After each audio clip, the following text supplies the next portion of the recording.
Chapter 1. The Invitation. The evening was cloaked in a peculiar stillness as the countryside train rattled steadily towards its destination. Beyond the glass, the fields stretched endlessly, dimmed by the waning October light, while an occasional farmhouse stood solitary among the trees. In the compartment, the air was warmer, filled with the rhythmic hum of wheels on the tracks and the faint scent of tobacco clinging to coats. A man sat with studied composure, his frame neat, his posture exact, every line of his attire marked by deliberate care. His moustaches, so meticulously groomed they might have been the crowning triumph of a sculptor, rose proudly with each faint smile of satisfaction.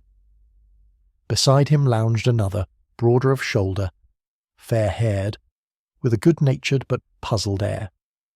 "This invitation," said the latter, tapping the embossed card in his hand, "strikes me as rather peculiar. We hardly know Lady Waverley at all, and yet here we are, summoned to what she calls a small gathering of intimate friends. I wonder what's behind it." His companion's eyes, bright and sharp beneath dark brows, glinted as though amused by a private jest. Mon ami, never dismiss the instincts of a hostess.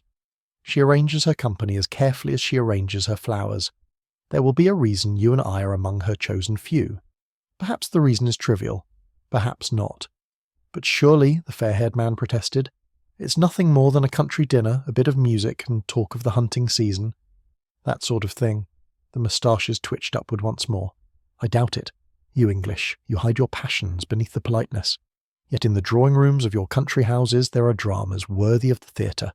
Rivalries, jealousies, secrets. One does not need the noise of London for tragedy to bloom, Hastings. A little circle of people, bound together by circumstance, is the perfect stage. The train gave a lurch as it slowed, drawing into the station nearest Waverley Manor. Porters hurried along the platform, their lanterns bobbing in the gathering dusk. The two men alighted, and soon they were carried by motor car down a long avenue lined with elms, their leaves rustling like whispers overhead. At last the great house appeared, stone walls weathered with age, ivy crawling to the gables and windows aglow with golden light. The front doors swung wide as though to welcome them with ceremony. They were ushered into a hall of impressive size, where polished oak gleamed in the lamplight, and portraits of severe ancestors stared down from their frames. At the top of the staircase, Lady Margaret Waverley descended with stately grace, her gown of black velvet trimmed with jet beads that caught the light like sparks of fire. "Messieurs, welcome," she declared, her voice ringing with command, yet not devoid of warmth. Her eyes, dark and keen, appraised them both swiftly. "It pleases me greatly that you accepted my invitation. Tonight shall be memorable, I assure you." The company had already assembled in the drawing-room, where the fire burned cheerfully, though the air seemed weighted with a curious undercurrent. Each guest was presented with due ceremony. Sir Reginald Ashcroft, broad of chest and booming of voice, his ruddy face betraying years of indulgence.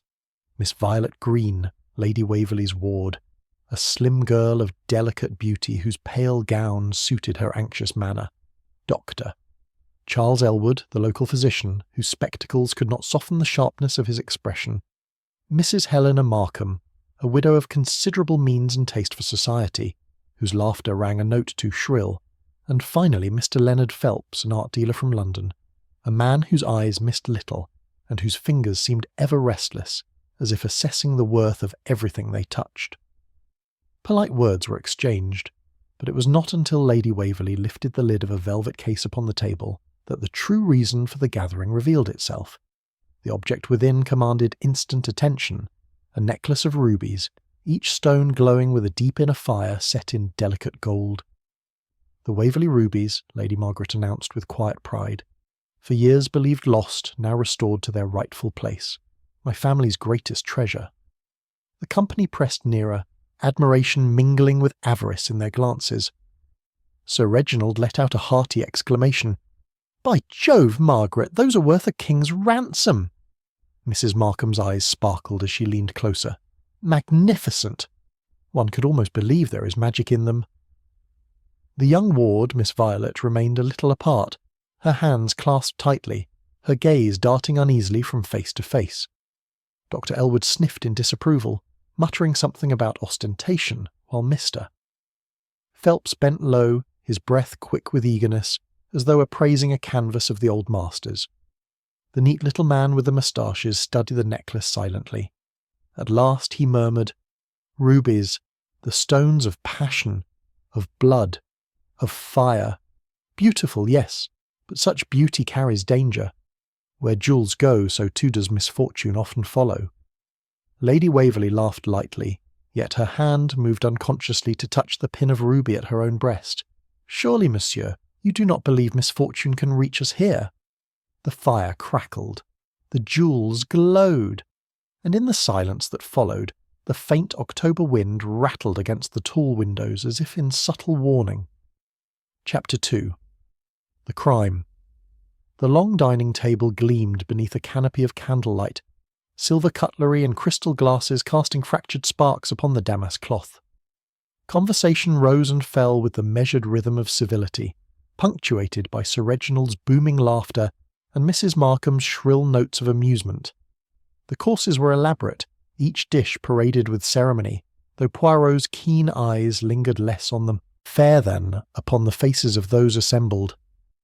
Lady Waverley presided with the calm assurance of a woman born to command, though a flicker of tension crossed her features each time the necklace at her throat caught the light. It had been taken from its velvet case before dinner, draped about her pale neck in triumph. The rubies pulsed darkly in the glow of the candles, crimson embers against black velvet. Hastings thought it a splendid sight, though he fancied Poirot's gaze dwelt longer on the reactions of the guests than on the jewel itself. Miss Violet scarcely touched her food, pushing it about her plate with a distracted air. More than once Hastings noticed her start when spoken to, her smile hasty, her voice faint. Dr. Elwood sat opposite, watching her with a disapproving intensity, though whether his stern gaze conveyed concern or reproach it was difficult to tell. Mr. Phelps, for his part, had eyes only for the rubies. Each time Lady Waverley turned her head, his glance followed, avid and restless, as though calculating not merely their worth in guineas, but the very steps by which they might pass from her neck into his possession. Hastings, who had little patience for men of commerce, found his absorption almost indecent. When the last course had been served and the servants withdrawn, Lady Waverley rose with regal poise. "I propose we retire to the drawing-room for coffee," she announced. "Afterwards, a little music, perhaps." The company drifted into the adjoining chamber, where the fire burned brightly and a tray of liqueurs awaited. Hastings stretched himself comfortably in an armchair while Poirot remained standing, his small hands folded, his head tilted as though listening for some note beneath the ordinary hum of voices. It was then that the incident occurred. Lady Waverley, with a hand to her throat, gave a startled cry. "The clasp! It has loosened!" she exclaimed. The necklace slipped, slid across her shoulder, and clattered upon the polished floor. In an instant the room was in commotion. Miss Violet darted forward with an anxious little cry. Mr. Phelps dropped to his knees, snatching up the rubies with hands that trembled, though whether from eagerness or chivalry it was hard to discern. Sir Reginald barked orders at no one in particular, while Mrs. Markham laughed rather too loudly, declaring it a stroke of ill luck. Poirot bent swiftly, taking the necklace from Phelps with a courteous but firm hand. He examined the clasp with his usual precision, his brows drawn together. "It is curious," he murmured, "very curious indeed. Such workmanship does not fail so easily." Lady Waverley, pale but composed, took back her treasure and declared she would return it to its case for safety. With measured steps she crossed the room, placed the necklace in its velvet box, and locked the case with a small key which she promptly dropped into her reticule. "There," she said with a brittle smile. "No further accidents."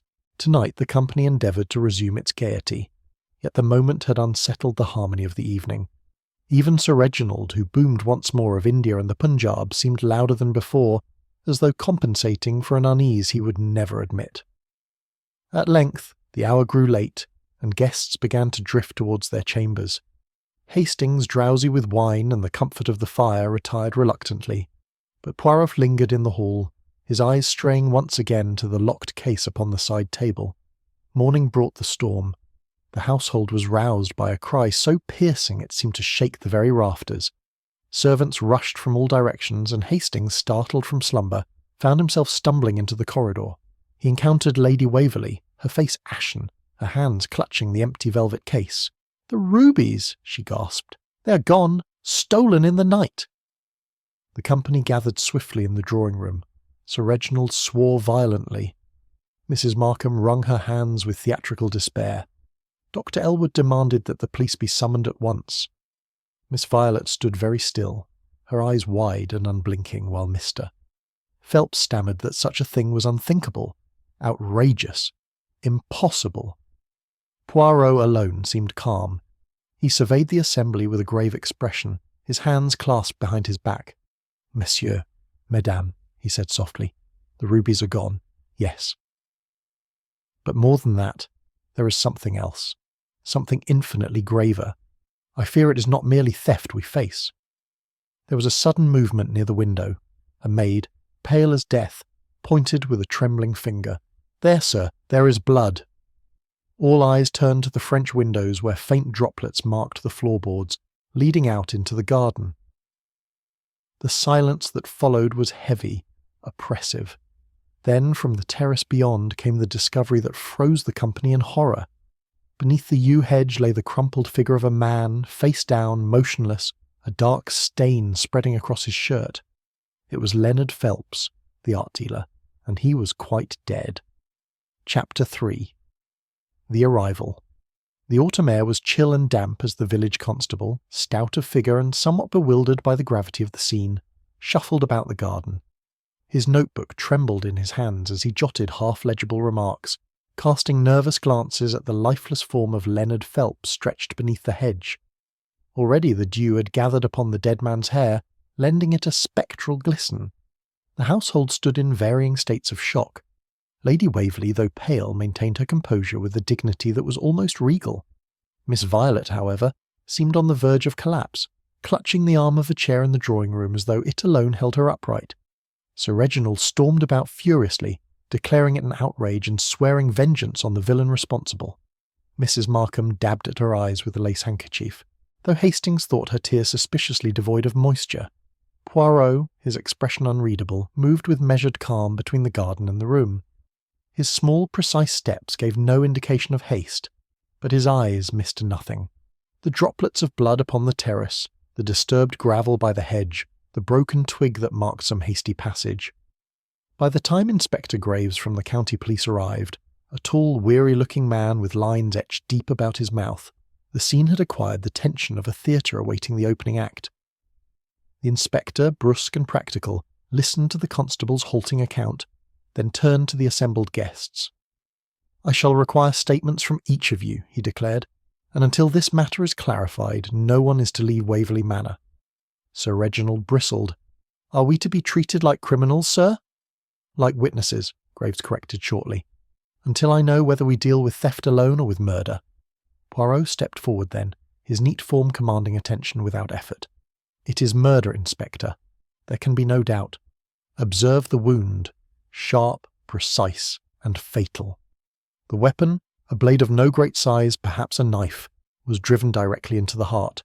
It is the work of one who did not hesitate." The inspector regarded him with a mixture of relief and irritation. "Monsieur Poirot, if I am not mistaken, Scotland Yard speaks highly of your talents. I do not object to your assistance, but I must conduct this investigation with the proper authority." "Mais bien sûr," Poirot inclina sua cabeza. "I have no wish to usurp your role. I merely suggest that already the little details, they cry aloud to be noticed." Graves muttered something inaudible, but permitted him to continue his quiet observations. The body was removed at last, borne solemnly to a chamber set aside. Poirot remained upon the terrace, his eyes fixed upon the drops of blood that had led inward from the garden to the very doors of the drawing-room. He traced them with delicate steps, noting where they grew fainter, then ceased altogether. Inside, the guests awaited questioning. Hastings, restless and uneasy, could not help but watch Poirot with admiration mingled with perplexity. "Dash it all, Poirot," he whispered. "How do you already know it's murder? Couldn't the fellow have been attacked outside by a thief making off with the necklace?" Poirot's eyes twinkled briefly. "A thief, mon ami, who stabs and yet does not take. The rubies are gone, yes, but the body is here, and the wound tells its own story." Phelps was silenced. But whether to prevent discovery or because of some quarrel, that is the question. The inspector began his interviews with brusque efficiency. Sir Reginald thundered about the indignity of suspicion, yet could provide no better account than that he had retired early, disturbed only by the commotion of Lady Waverley's discovery. Mrs. Markham professed herself distraught, though she admitted she had remained long awake, unable to sleep, and had heard footsteps in the corridor. Miss Violet's voice trembled as she claimed she'd slept soundly, though Poirot's eyes rested on her pale face with evident doubt. Dr. Elwood, cool and precise, stated that he had been reading in his room until midnight, after which he had retired. His tone implied that the entire company, save himself, was prone to hysteria. Lady Waverley herself was the last to be questioned. She recounted calmly how she had locked the rubies in their case, placing the key in her reticule, which she had kept by her bedside. In the morning, both key and case were still in place, but the necklace was gone. "How do you account for that, madame?" asked Graves sharply. Her dark eyes met his without flinching. "I cannot, Inspector." "Unless the thief possessed a duplicate key," Poirot interjected softly, "or unless the lock was never locked at all." A murmur swept the room. Lady Waverley's lips tightened, but she made no reply. Later, when the guests dispersed under watchful eyes, Hastings cornered his friend. "Poirot, surely you don't suspect Lady Waverley herself? She'd never—" Poirot raised a hand. "Patience, Hastings. To suspect, to accuse. None. That is not my way. But every lock tells a story, and every hand that touches a jewel leaves behind something of itself. Already I begin to see the pattern. It is faint, delicate, like the first outline of a tapestry, but it is there." Hastings looked about uneasily at the grand hall, where portraits of Waverley's long dead gazed down with stern disapproval. Outside, the October wind moaned through the trees, rattling the windows like insistent fingers. Somewhere in the house a murderer moved silently among them, and the rubies, bright, blood-red, and cursed, remained hidden. Chapter 4. The questions begin. The morning light revealed Waverley Manor in a harsher aspect than the glow of last evening's candles. Grey clouds hung low, the lawns were slick with dew, and the chill air seemed to creep into the very bones of the household. In the drawing-room, where the fire was newly laid, the company gathered with an air of strained civility. Coffee and rolls were brought, but few ate. Conversation, when it rose, was brittle and short-lived. Inspector Graves set himself at a writing desk, his long frame hunched as he prepared his notes. He was not a man of eloquence, but his questions came sharp and direct, each calculated to strip away pretense. Poirot, who had requested permission to sit in on the inquiries, established himself in a corner, his small figure neat and composed, hands resting lightly upon his knees. Hastings took his place near the fire, watchful but silent, content to observe his friend's methods. The first called was Sir Reginald Ashcroft. He entered with bluster, his heavy boots thudding against the floor. "Now, see here, Inspector. I'll not be treated as though I were in the dock. If you wish my account, you shall have it. But I warn you, I'll not stand for insinuations." Graves lifted his pen without looking up. "Your statement, Sir Reginald." The hours between dinner and dawn. "I retired directly after coffee," the Colonel declared. "Dashed tired from travel, and besides, there was nothing to detain me. Slept sound as a log until the racket this morning," Poirot's quiet voice intruded. "And yet, Colonel, I observed your boots this morning outside your chamber. They were caked with damp earth. That is strange, for one who retired early and did not stir, n'est-ce pas?" Sir Reginald coloured violently. Confound it, man! I took a turn in the garden before bed. Needed the air, you know. Quite forgot." "Ah," said Poirot softly, "one forgets many things in haste." But the garden, it remembers Sir Reginald sat glowering until dismissed. Next came Mrs. Markham in a cascade of perfume and rustling silks. She dabbed delicately at her eyes. "I scarcely slept a wink, Inspector. My nerves positively shattered." I heard footsteps in the corridor, distinct, about midnight. I thought little of it then, but now— "Whose footsteps?" Graves asked. "How should I know?" I did not leave my room, but they were not light, not a woman's, I think. Heavier, deliberate Poirot inclined his head. "You are sure it was at midnight?" "Yes, my watch lay upon the table, and I remember glancing at it." "Très bien. The precision, it is always valuable." Poirot's eyes lingered on her a moment, but she shifted under his gaze, as though unaccustomed to scrutiny. Dr. Elwood followed, precise and chilly. He adjusted his spectacles with irritation. "I have nothing to contribute. I was in my chamber reading a medical journal until midnight, after which I retired. If someone prowled the house, I neither saw nor heard them." Graves made a note. Poirot, however, leaned forward. "Doctor, as a man of science, you will agree that blood tells its tale, and yet, curiously, the droplet ceased upon the terrace, as though the body had been carried no further. Might it be that the place of death was not the garden at all?" Elwood gave a thin smile. "Speculation, Monsieur Poirot, not fact. I confine myself to the evidence of my own senses. Sometimes," Poirot murmured, "the senses lie, while the truth lies hidden in the little grey cells. Miss Violet Green was called, pale as porcelain, her hands twisting in her lap. Her voice was scarcely audible. I was in bed early. I remember nothing until Lady Waverley's cry in the morning. You neither heard nor saw anything?" "No, nothing." Her eyes darted nervously to Lady Waverley, seated apart, then dropped. Poirot spoke gently. "Mademoiselle, you're distressed. Yet sometimes the smallest detail, though it seems trivial, may prove of the greatest importance.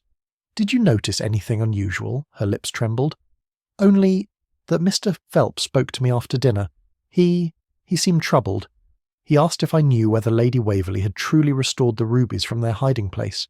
I told him I did not know. He said, 'Then there is danger here tonight.' And he looked at me. Oh, I cannot forget it." A murmur rippled through the company. Graves scribbled furiously. Poirot inclined his head gravely. At last, Lady Waverley herself took the chair. Her dark eyes met the inspector's steadily. "I locked the necklace myself, as I have said. The key remained in my possession all night. If the rubies are gone, it is because some villain forced the lock." "Yet there are no marks of force," Graves retorted. Poirot lifted a delicate hand. "Permit me, Inspector. Lady Waverley, when you retired, did you place the case in its accustomed place upon the side table?" "Of course." "Then I wonder," Poirot said softly, "why the indent upon the cloth this morning suggested the weight of the case had shifted. As though someone replaced it, slightly askew." A silence fell. Lady Waverley's lips compressed, but she said nothing further. The questioning concluded, the guests were dismissed. Hastings rose, stretching stiffly. "Well, Poirot, it seems we are no further forward."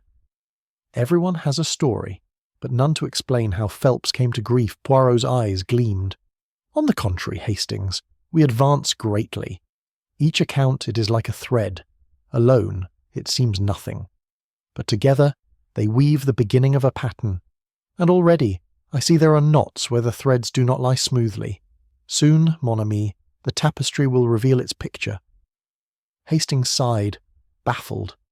The fire crackled in the grate, shadows lengthened across the hall, and in the stillness of Waverley Manor hung a sense of unease, as though the house itself held its breath, waiting for the truth to be unveiled.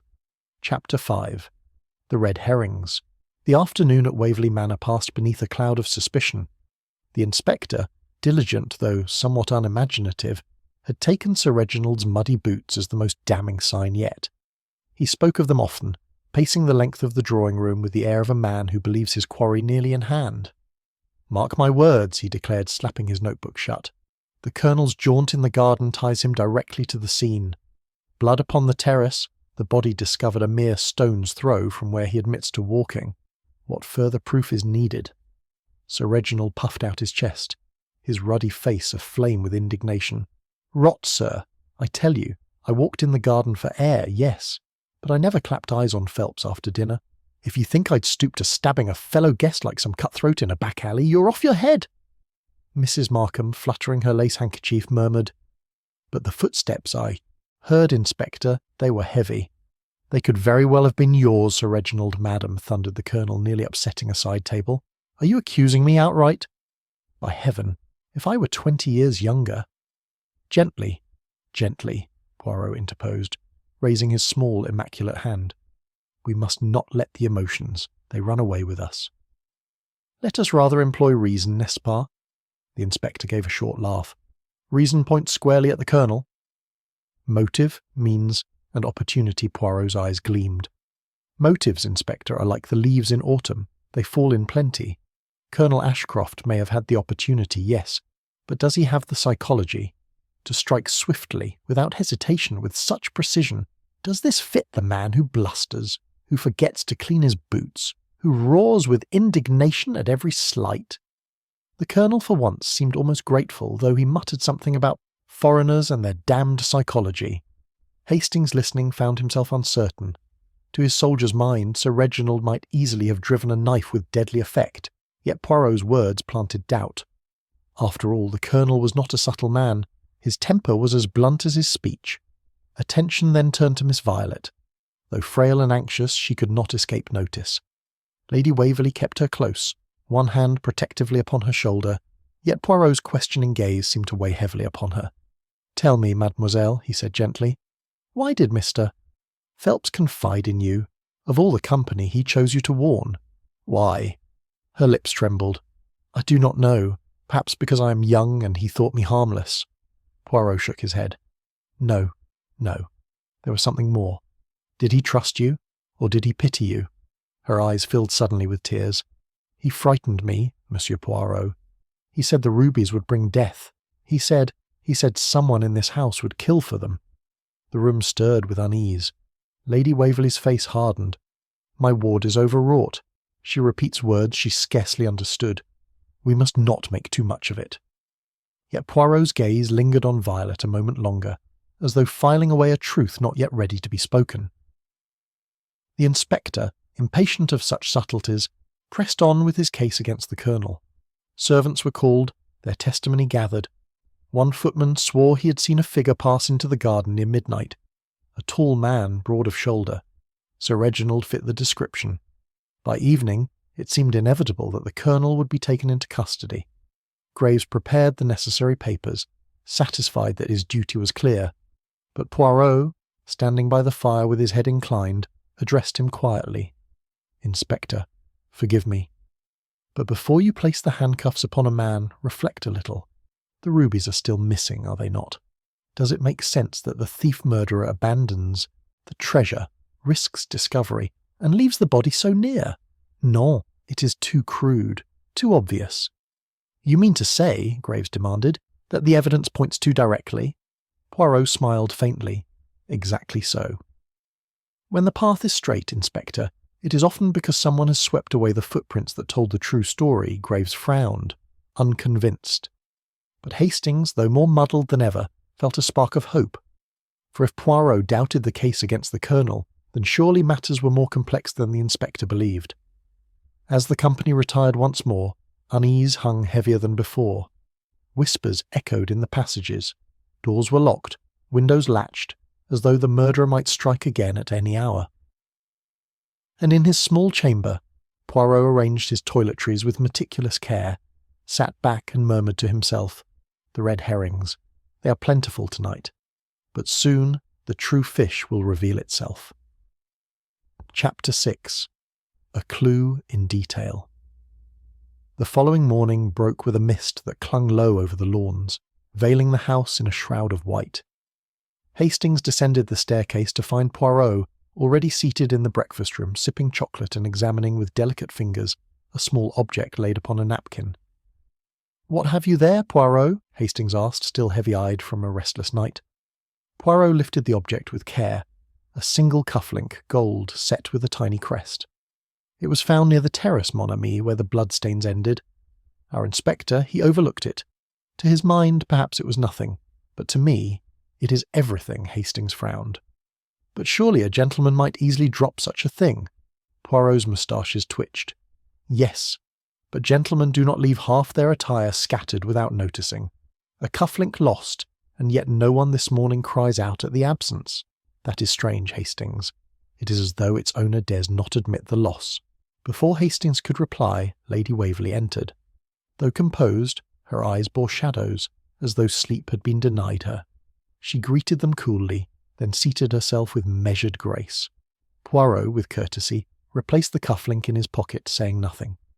The inspector arrived soon after, looking harassed. He reported that Sir Reginald remained under suspicion, but no fresh evidence had emerged. The colonel's protestations grew more vehement by the hour, And yet to Graves, the simplest answer was still the surest.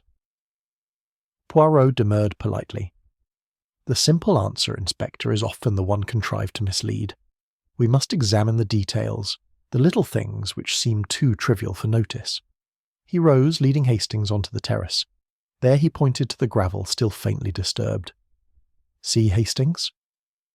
The body of Phelps lay here, but if he was struck in the heart he would fall instantly. Yet there are signs of dragging, faint marks in the gravel, a displacement in the grass. He was killed elsewhere, and brought here to be found, Hastings started. Good Lord, Poirot! But who? Why? Poirot raised a finger. Patience. Now observe further. The droplets of blood begin at the French doors, not end there. He was stabbed inside the house near the drawing-room, then moved. Voila inside, Poirot studied the carpet of the drawing-room with keen eyes. He stooped, lifting a small square of dark wool, faintly stiffened. Blood, he announced softly. It was cleaned hastily, but not well. Mr. Phelps died here, not in the garden. The company was summoned once more, and Poirot spoke gravely. Messieurs, mesdames, let us be precise. Mr. Phelps was struck down in this very room. Afterwards his body was carried to the hedge to create the illusion of attack outside. Ask yourselves, who had reason to stage such a scene? Dr. Elwood adjusted his spectacles with cold composure. This is conjecture, monsieur. You have no proof, Poirot inclined his head. Ah, but the proof. It lies in the small things. A cuff-link dropped in haste, a smear of blood too swiftly scrubbed, and one more detail. He stepped to the side table where the ruby case had lain. His finger traced the dust upon the polished wood. See, Hastings? The outline of the case is clear, but there is also another faint outline, smaller, as though a second box had rested here. 2 caskets, side by side. Why one and not the other? The room stirred uneasily. Lady Waverley's eyes narrowed, and Mrs. Markham's hand fluttered to her pearls. Poirot's gaze swept them all. The necklace may not be gone so far as we think. Perhaps it never left this room at all. The silence was broken only by the crackling of the fire. Hastings felt the hairs on his neck stir. The case was deepening, twisting, as Poirot's little grey cells began to assemble the pieces, and in Poirot's pocket the solitary cuff-link gleamed faintly in the morning light, waiting to betray its master. Chapter 7. More Lies. Surface. By midday the house had settled into a kind of uneasy watchfulness. Servants moved in hushed tones, glancing nervously over their shoulders, while the guests lingered in the drawing-room, each absorbed in private thought yet unwilling to be alone. The atmosphere was thick, as though the walls themselves pressed in upon the company. Inspector Graves, restless, prowled about with his notebook, asking the same questions again and again, hoping for a slip. Yet it was Poirot who, with his unfailing courtesy, began to draw forth the fissures in the carefully composed facades. He turned first to Mrs. Markham, who reclined upon a sofa, her fan fluttering with needless energy. Madame, Poirot said smoothly, you spoke of footsteps in the corridor. You were precise, they were heavy, not light. But forgive me, your chamber lies far at the other end of the wing. To hear so clearly one must have been in the passage oneself. Were you, perhaps, abroad at that hour? Mrs. Markham's fan stilled. Certainly not. I only listened. My nerves are very acute. Poirot's eyes rested on her, kind but relentless. And yet, your maid confided this morning that your bed was untouched when she entered. You did not lie down until after 1 o'clock, n'est-ce pas? Colour rose in the widow's cheeks. I suffer from sleeplessness. I sometimes wonder. A useful explanation, murmured Poirot, but one that does not explain your presence by the side table, where the ruby case was kept. The servant's candle had gone out, but she saw a figure bending there. A woman's figure. Mrs. Markham let out a nervous laugh, too brittle by half. Surely the maid was mistaken. Poirot bowed slightly. Perhaps. Yet it is strange, is it not, that you failed to mention it? The widow turned away, her hand trembling as it gripped the edge of the sofa. Next, Poirot approached Miss Violet. The girl's eyes widened, her knuckles white against the arm of her chair. I have told you all I know, Monsieur Poirot. Non, mademoiselle, he said gently. You have told me what you dare, but not what you fear. There is something you conceal. A word, a look, perhaps even a promise." She shook her head violently, but Lady Waverley interjected with a sharpness that startled the room. "Leave the girl be, monsieur. She is young, impressionable. She imagines things." Poirot's gaze sharpened. "Madam, it is generous of you to defend her. But sometimes the defence it is too eager. When a guardian shields too strongly, one wonders if it is the child or the truth she protects." Lady Waverley's dark eyes flashed, but she said nothing. It was Sir Reginald who next burst forth, unable to contain his temper. "Blast it all, Poirot. You probe and prod at everyone but the real culprit. The dealer, Phelps, was a rogue, mark me. He was up to some devil's bargain, and someone he crossed put an end to it." Poirot regarded him gravely. "And yet, Colonel, if Phelps was slain to silence him, one must ask, what did he know that endangered another? And who among us most feared that knowledge?" The question hung unanswered. At that moment a servant entered with a small tray. Upon it lay the morning's post, a handful of letters brought belatedly from the village. Poirot's eyes sharpened at once as he noticed one envelope addressed to Mr.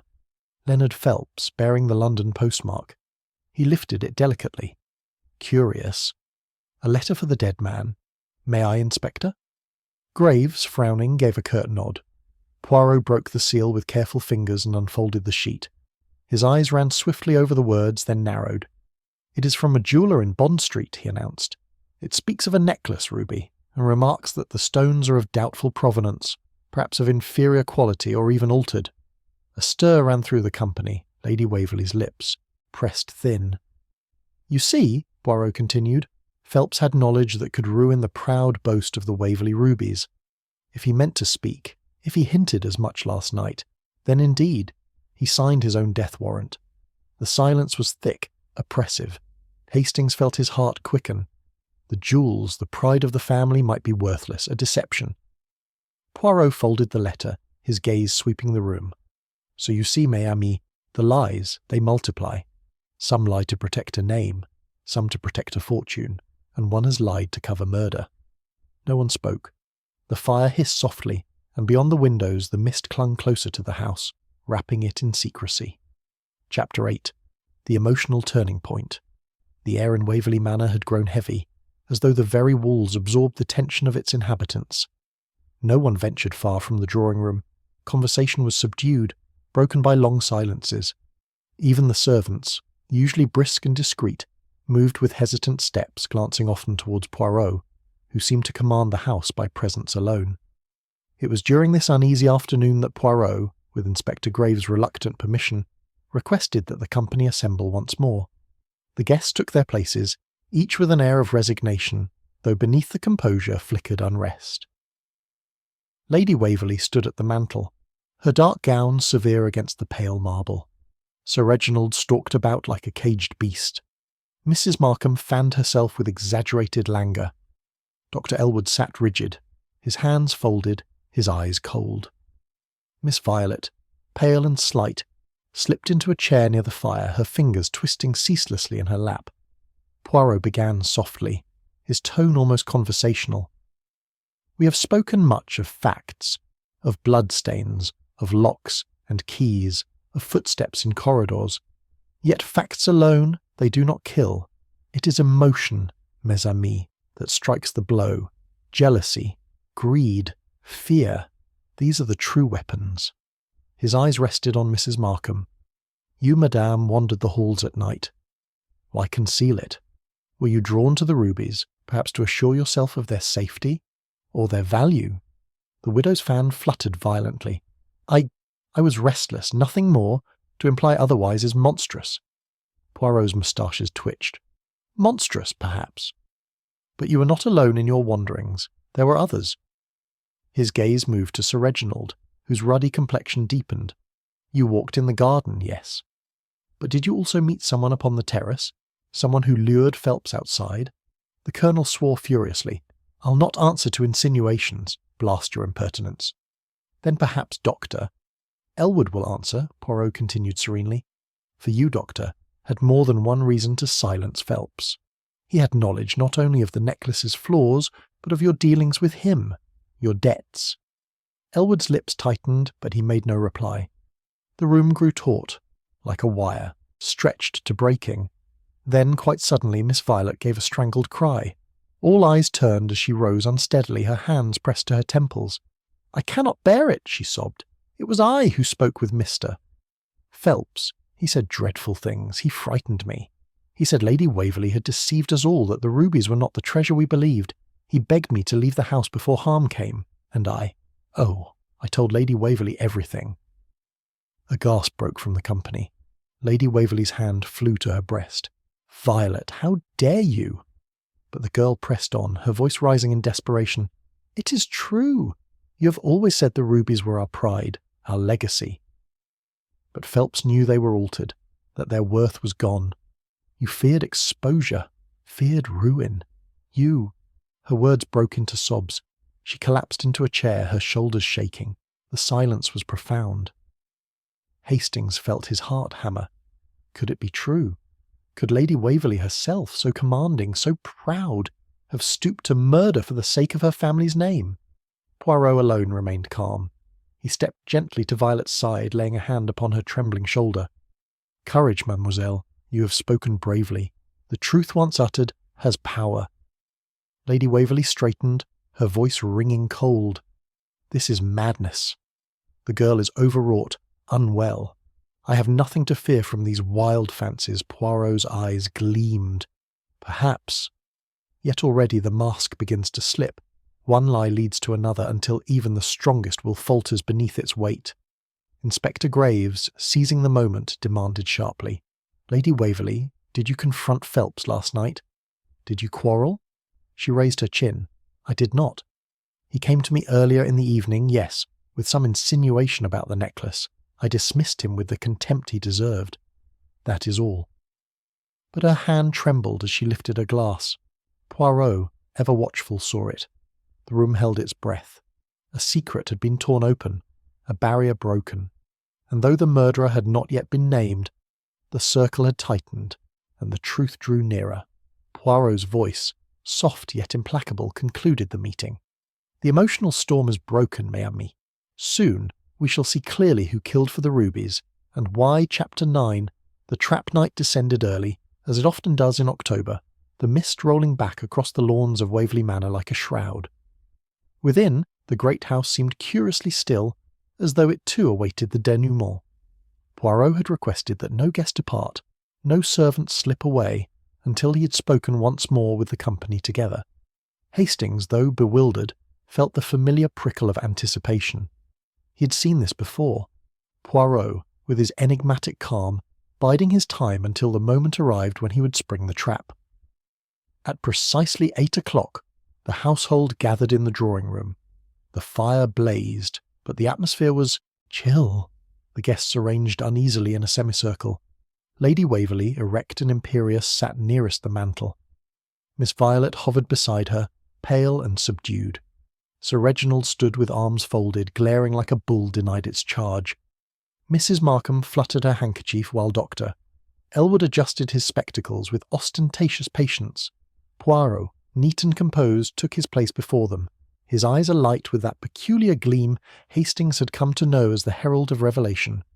"Mesdames, messieurs," he began softly, "at last the time has come. We have walked through confusion, through lies, through many appearances contrived to mislead. But now, the pattern, it is clear. The murderer sits among us, and tonight we shall see him unmasked." A murmur rippled across the group. Sir Reginald let out a sharp exclamation, but Poirot raised a hand for silence. "Consider first the theft of the rubies," he continued. "It was meant to seem the work of an intruder.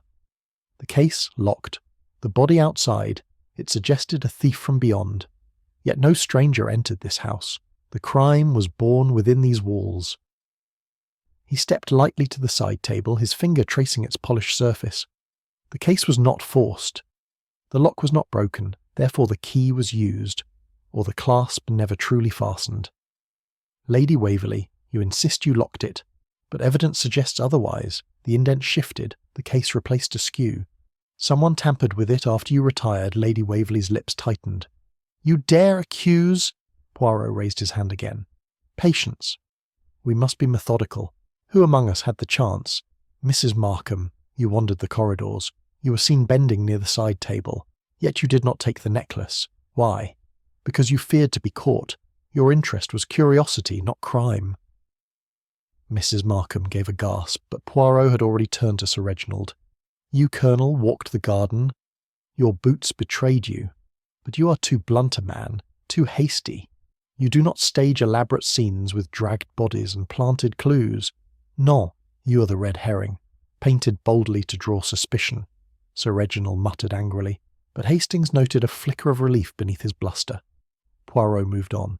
Dr. Elwood, cold, precise, a man of debts. You had reason to wish Phelps silent, yes, but your methods are of poison, of quiet deceit. This stabbing, sharp and sudden, it is not your way. The doctor's nostrils flared, but he did not speak. Poirot paused, his eyes lingering on Miss Violet. The girl shrank beneath his gaze. And you, mademoiselle, you spoke the truth at last. Phelps confided in you, warned you of danger, but you are no murderer. Your courage was in speaking, not in killing. Then with sudden intensity he turned to Lady Waverley. His voice sharpened, though still low. It is you, madame. You, who above all could not endure the disgrace of exposure. The rubies were false, altered, diminished. To reveal the truth would strip the Waverley name of its pride, its legacy. Phelps threatened to speak, and so you silenced him. A cry broke from Violet. No! It cannot be. But Poirot pressed on, relentless. The body was dragged outside to create the illusion of theft. The necklace vanished not into the night but into your keeping, and the cuff-link, that little clue, dropped in haste upon the terrace. Not from Phelps, nor from the Colonel, from a man whose presence you summoned secretly last night. Yes, Lady Waverley, you were not alone, gasps filled the room. Lady Waverley's face blanched, then flushed with sudden colour. This is outrageous! Whom do you accuse me of meeting? Poirot drew forth the cuff-link from his pocket, holding it delicately between thumb and forefinger. Your son, madame. The son you have kept hidden from society, lest his debts and scandals tarnish your name. He came here at your bidding. He quarrelled with Phelps, and in the struggle he killed. The room erupted in exclamations. Hastings felt the ground shift beneath him. A son? A secret heir to the Waverley fortune? Poirot raised his hand once more. Yes, it was he who struck the blow. But it was you who brought him here. You who concealed him. You who hid the necklace to shield him from ruin. The guilt, madame, it is shared. Lady Waverley swayed where she stood, her proud figure trembling.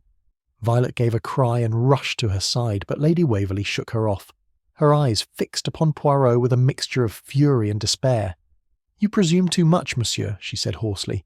But if what you say is true, then you have destroyed me. Poirot bowed his head gravely. Non, madame, you destroyed yourself, the moment you let pride weigh heavier than truth. The trap had sprung. The silence that followed was more terrible than any outcry, for it carried the weight of a house in which the truth had finally come to roost. Chapter 10. The Reveal. The drawing-room lay steeped in silence after Poirot's pronouncement, the fire crackling faintly as if to mark the passage of each stunned heartbeat. Faces turned, pale and stricken, towards Lady Waverley.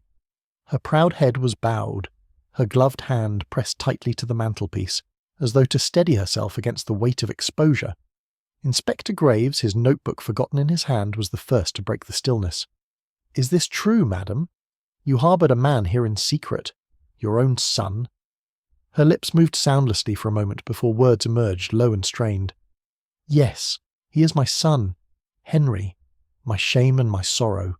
He squandered his inheritance years ago in gambling hells, sank into debt beyond recall. I paid, and paid again, until I could pay no longer. I forbade him my house, lest his ruin taint the Waverley name, and yet he returned. I could not turn him away last night. A murmur rippled through the room. Hastings felt his heart thudding, scarcely believing what he heard. Lady Waverley lifted her head then, her eyes dark with anguish. He came to me, desperate. Phelps had discovered him, threatened to expose not only the false rubies, but Henry's presence here. I begged him to leave, to go quietly, but he refused. And then, her voice broke.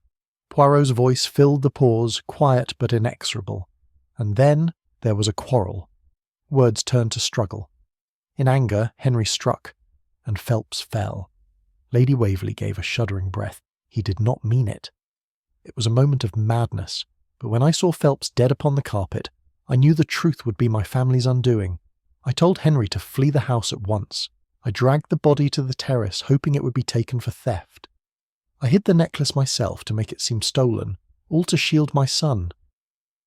Inspector Graves snapped his notebook shut, his voice stern. "Where is he now?" She shook her head. "Gone before dawn. I pray to God I never see him again." For a long moment the company sat in sombre silence, each absorbed in the weight of revelation. Mrs. Markham's fan lay motionless in her lap. Sir Reginald muttered into his moustache, subdued at last.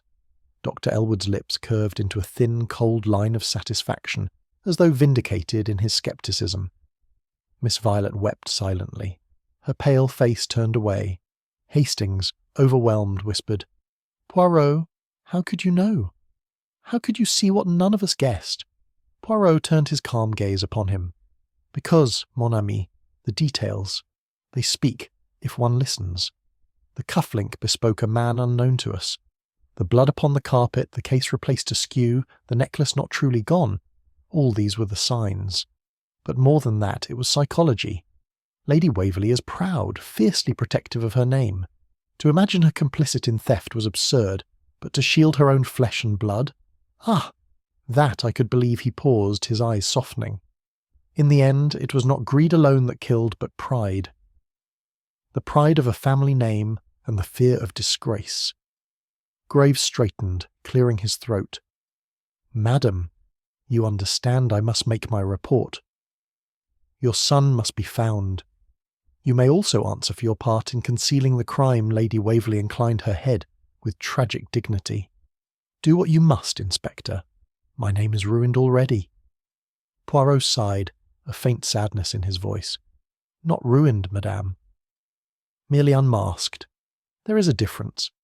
The truth, it has a way of enduring long after lies have crumbled." The fire sank lower, shadows lengthening across the ornate walls. Outside, the October wind whispered against the windows, as though echoing the sorrow within. The case of the ruby necklace was solved, but at what cost? For Poirot there remained only reflection, that jewels may dazzle and fade, but it is always the human heart, with its loves, its vanities, its desperate concealments, that drives men and women to crime. Chapter 11. The Reflection. The following day dawned bleak and grey, a thin rain veiling the countryside in a melancholy haze. Waverley Manor, which had seemed the stage for splendour only 2 nights before, now wore the air of a house in mourning. Servants whispered in corners, shutters rattled with the wind, and the corridors echoed with a solemn quiet.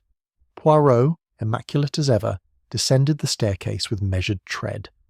Hastings followed, still shaken by the events of the night.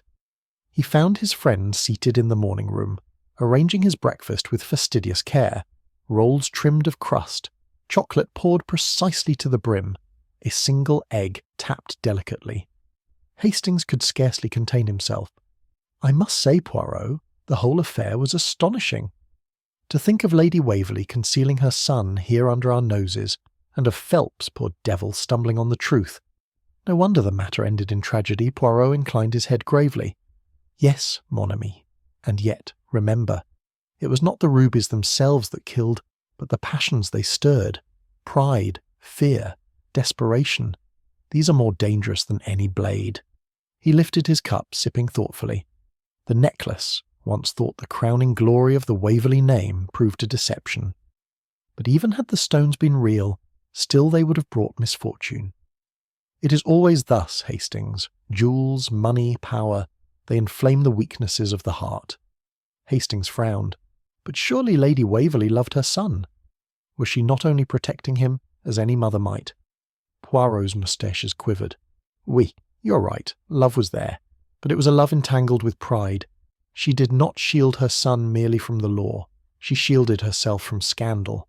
She feared the fall of her family's name more than she feared the ruin of his soul. That, Hastings, is the tragedy." There was a pause. The rain drummed softly against the windows.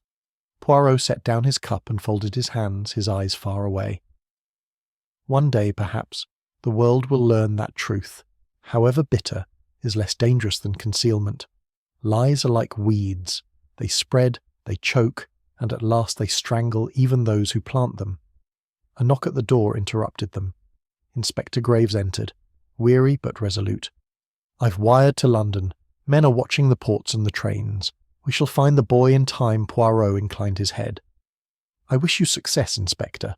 But remember, justice is not always served by the prison cell. Sometimes it is served by the weight of conscience, heavier than chains." Graves, frowning, made no reply. He bowed stiffly and withdrew. When the door closed, Hastings turned to his friend. "And what of you, Poirot?" "Now that the case is done?" Poirot's eyes softened with a hint of melancholy. "For me, Hastings, another train, another case, another gathering of human hearts with their secrets and their sorrows. It is always the same, yet always different. And always, I remind myself, one must use the little grey cells but also the heart, for without understanding of the human heart, the cleverest puzzle remains incomplete." He rose then, smoothing his immaculate cuffs, and cast a final glance around the sombre room. "Come, mon ami, we leave Waverley Manor as we found it, beautiful, proud, and haunted, but the truth has been spoken. That is enough." And so, beneath the grey skies, they departed. The great house loomed behind them, its towers lost in mist, its windows dark with silence. Somewhere within, a lady bore the weight of her pride, a girl the burden of her sorrow, and the echoes of a crime lingered like a whisper in the autumn air. For Hercule Poirot, it was another case closed, another victory of order over chaos, of truth over illusion. Yet even Hastings, loyal and unreflective as he was, sensed that in this case, as in so many, triumph carried with it the faintest taste of tragedy. Chapter 12. The Departure. The final morning at Waverley Manor carried with it an air of exhausted resignation. The storm of revelation had passed, leaving only quiet melancholy in its wake. Servants moved about their duties with subdued steps, the clink of china and shuffle of trays muffled beneath the weight of scandal. Lady Waverley did not appear at breakfast. It was said she had taken to her chambers, attended only by Miss Violet. From behind the closed doors of that wing no sound issued, save, once, the faintest echo of sobbing, quickly stifled. Inspector Graves, weary and grim, completed his arrangements for departure. His men would continue the search for Henry Waverley, though privately he admitted the trail was cold. Before leaving, he spoke brusquely to Poirot in the hall. "You've given me the truth, Monsieur Poirot. I don't deny it, but it's a bitter truth. I'd almost rather we had found a common thief, some scoundrel from the village. Easier that way, for all concerned." Poirot regarded him with gravity. "Mais non, Inspector. Easiest truths are rarely the real ones. Better the bitter truth than the sweet lie. Lies, they fester, and murder, Inspector, is always born of lies." Graves gave a curt nod, tugged his hat low, and departed into the rain. Poirot and Hastings, their own bags packed, lingered a little longer. Hastings, gazing at the portraits lining the great hall, felt an unexpected pang of pity. The Waverley family, stern visages staring from gilded frames, seemed to frown upon the living heirs who had brought dishonour to their name. "It seems sad, Poirot," he said softly. "All their grandeur, their history, and now their name ruined." Poirot's eyes followed Hastings' gaze. "Non, mon ami, not ruined, merely revealed. The grandeur was a mask, the history a weight. Better that the truth stands naked than cloaked in false splendour. Perhaps in time Mademoiselle Violet will build something new upon the ashes. She is young. Her heart is not yet hardened." They stepped outside. The rain had lessened, the clouds lifting to reveal faint streaks of pale sunlight upon the horizon. The gravel crunched beneath their feet as they walked to the waiting car. Hastings glanced back once more. The house loomed against the thinning mist, its towers stark, its windows shuttered. "Do you think Henry will ever be found?" he asked. Poirot adjusted his gloves with meticulous precision. "Perhaps. But even should he elude the law, he cannot escape himself. A man may flee across oceans, Hastings, but always he carries his conscience in his breast pocket. That is the true prison." The motor car started, its wheels spattering damp gravel. As they drove away down the long avenue of elms, the house receded slowly into the distance, swallowed once more by mist and memory. Poirot sat very straight, his eyes half closed, his moustaches perfectly symmetrical. Hastings knew better than to disturb his thoughts, yet after a long silence he ventured, "Poirot, are you ever weary of it? Of these tragedies, these murders, these secrets you uncover?" Poirot opened his eyes, a faint enigmatic smile upon his lips. "Weary, mon ami? Non. For though the crimes are sad, the solving is beautiful. To bring order out of chaos, to reveal truth where there was deception, that is my vocation. It is what I was born to do, and until the end, I shall continue." The countryside stretched ahead, damp fields glistening under the pale sun. Behind them, Waverley Manor faded from sight, a place that would remain forever marked by pride, by deception, and by the glittering curse of the ruby necklace. Poirot leaned back at last, serene, his hands folded. "Come, Hastings. Another case will find us soon enough, but for now let us be content. The rubies have spoken their last word,